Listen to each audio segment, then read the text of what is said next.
আমরা এখান থেকে কম্পাউন্ড পাথ করতে যাচ্ছি।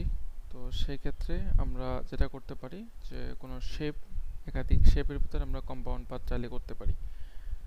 ঠিক আছে, সো এখানে আমরা কয়েকটা শেপ নিয়েছি এবং শেপটা সেম শেপ।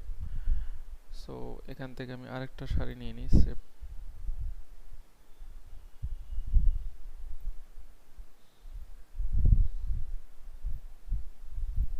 সো এগুলোকে আমরা যেটা করব, সবগুলোকে প্রথমে সিলেক্ট করে নিব, দেন এখান থেকে আমরা গ্রুপ করে নিব প্রথমে।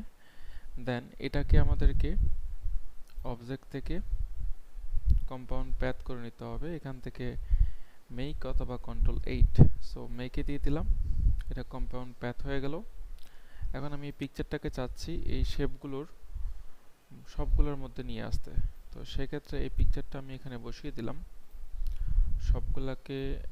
প্রথমে আমি পিকচারটাকে পিছনে ফেলে দিব, অ্যারেঞ্জ থেকে সেন্ড টু ব্যাক, অ্যান্ড শেপগুলো সবগুলো উপরে চলে আসছে। এখন সবগুলোকে সিলেক্ট করে আমরা এখানে জাস্ট মাউসের লেফট বাটন থেকে মেক ক্লিপিং মাস্ক করলে আমাদের এটা বেসিক্যালি সবগুলা শেপের মধ্যে চলে আসবে।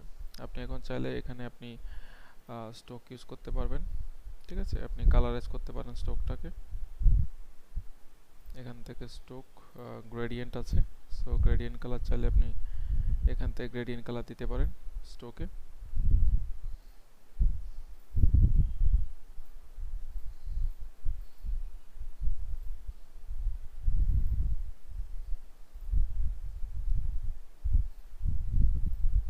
ঠিক আছে,